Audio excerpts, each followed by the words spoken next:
Item ಯಾವುದೇ ಇರಲಿ try ಮಾಡಿ ಆಚಿ ಚಿಕನ್ ಮಸಾಲಾ. ಆಚಿ ಚಿಕನ್ ಮಸಾಲಾ. ಇನ್ನು ಬೆಂಗಳೂರಿನಲ್ಲಿ ಸಿಲಿಂಡರ್ಗಳು ಸಿಗ್ತಾ ಇಲ್ಲ. ಹೋಟೆಲ್ನವರ ಪಾಪ ಪರದಾಟ ತಪ್ಪುತ್ತಾ ಇಲ್ಲ. ಕೆಲವೊಂದು ಕಡೆಗೆ ಊಟ ತಿಂಡಿ ದರ ಏರಿಕೆಯಾಗಿದೆ, ಕೆಲವೊಂದು ಕಡೆ ಊಟ ತಿಂಡಿ ಸಿಗ್ತಾನೂ ಇಲ್ಲ, ಕೆಲವೊಂದಂತೂ ಹೋಟ್ಲುಗಳು ಬಾಗಿಲೆಳೆದಿವೆ. ಇದು ಸಂಗತಿ. ನೋಡಿ, ಕೆಲವರು ಬೋರ್ಡ್ ಹಾಕಿದ್ದಾರೆ, ಸ್ಥಿತಿ ಹಿಂಗಿರೋದ್ರಿಂದ ಲಿಮಿಟೆಡ್ ಮೆನು ಹಾಕಿದ್ದೀವಿ ನಾವು. ಅಂದರೆ ಇರೋದನ್ನೇ ಪ್ರಸಾದ ಅಂತ ಸ್ವೀಕಾರ ಮಾಡಬೇಕು, ಬೇರೆ ಮಾರ್ಗ ಇಲ್ಲ. ಇಂದಿರಾನಗರದ ಉಡುಪಿ ವೈಭವದ ದೃಶ್ಯಾವಳಿಗಳನ್ನು ನಾವು ತೋರಿಸ್ತಾ ಇದ್ದೀವಿ.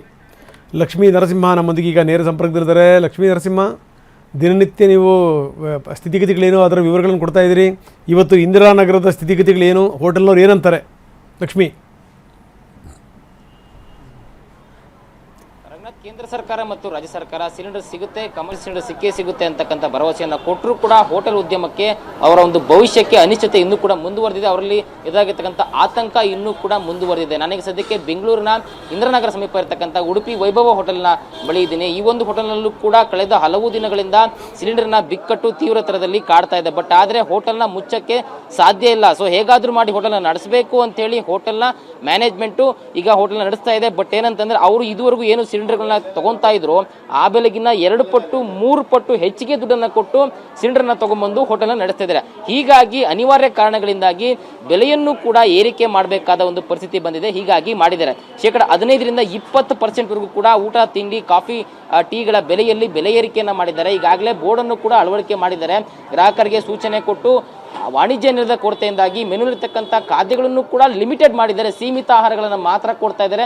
ಇದಕ್ಕೆ ಸಹಕರಿಸಬೇಕು. ಇದು ಯಾವಾಗ ಸರಿ ಹೋಗುತ್ತೆ ಅನ್ನೋದು ಕೂಡ ಇವ್ರಿಗೂ ಗೊತ್ತಿಲ್ಲ. ಹೀಗಾಗಿ ಗ್ರಾಹಕರಲ್ಲಿ ಮನವಿ ಮಾಡ್ತಾ ಇದ್ದಾರೆ. ಬೆಲೆ ಏರಿಕೆ ಕೂಡ ಆಗ್ತಾ ಇದೆ. ಗ್ರಾಹಕರು ಯಾರು ಹೋಟೆಲನ್ನು ನಂಬಿಕೊಂಡಿದ್ರು ಅವರು ಈಗ ಬೆಲೆ ಏರಿಕೆಯ ಬರೆಯನ್ನು ಅನುಭವಿಸಬೇಕಾಗಿದೆ. ಹೋಟೆಲ್ನ ಮ್ಯಾನೇಜರ್ ಇದ್ದಾರೆ, ಮಾತಾಡ್ತಾ ಹೋಗ್ತೀನಿ. ಸರ್, ಈಗಾಗಲೇ ಎಲ್ಲ ಕಡೆಯೂ ಕೂಡ ಕಮರ್ಷಿಯಲ್ ಸಿಲಿಂಡರ್ಗಳ ಸಮಸ್ಯೆ ಆಗಿದೆ, ತಮ್ಮಲ್ಲೂ ಕೂಡ ಆಗಿದೆ. ಹೇಗೆ ಮ್ಯಾನೇಜ್ ಮಾಡ್ತಾ ಇದ್ದೀರಾ? ಸರ್, ತುಂಬ ಕಷ್ಟ ಆಗ್ತಿದೆ. ಆ್ಯಕ್ಚುಲಿ ನೋಡಿದ್ರೆ ನಮಗೆ 1800 ಸಿಗ್ತಾ ಇತ್ತು. ಅಟ್ ಎ ಟೈಮ್ ಒಂದೇ ಸಲ 6000, 7000, 8000 ಹೇಳ್ತಾ ಇದ್ದಾರೆ.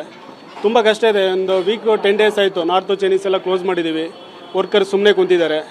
ಬಟ್ ಎಲ್ಲೆಲ್ಲ ದೂರದಿಂದ ಬಂದಿದ್ದಾರೆ, ಅವ್ರನ್ನ ಕಳ್ಸೋಕ್ಕೂ ಆಗೋದಿಲ್ಲ. ನಾವು ಅಂದರೆ ನಮಗೆ 3-4 ಕೆಲಸ ರಂಗನಾಥ್, ನೋಡಿ, 1500 ರೂಪಾಯಿ ಕೊಡ್ತಕ್ಕಂಥ ಸಿಲಿಂಡರ್ ಈಗ 6000 ಕೊಟ್ಟು ಮಾಡಬೇಕು ಅಂತಂದ್ರೆ ಅದರ ಒಂದು ನಷ್ಟವನ್ನ ಕೊನೆಗೆ ಇವರೇ ಅನುಭವಿಸಬೇಕಾಗುತ್ತೆ. ಒಟ್ಟಾರೆ ಆದಷ್ಟು ಬೇಗ ಬಿಕ್ಕಟ್ಟು ಹರಿಬೇಕು ಅಂತಕ್ಕಂಥ ಆಗ್ರಹವನ್ನ ಹೋಟೆಲ್ ಉದ್ಯಮ ಮಾಡ್ತಾ ಇರುವಂಥದ್ದು. ರಂಗನಾಥ್, ಧನ್ಯವಾದ ತಮ್ಮೆಲ್ಲ ಮಾಹಿತಿಗೆ.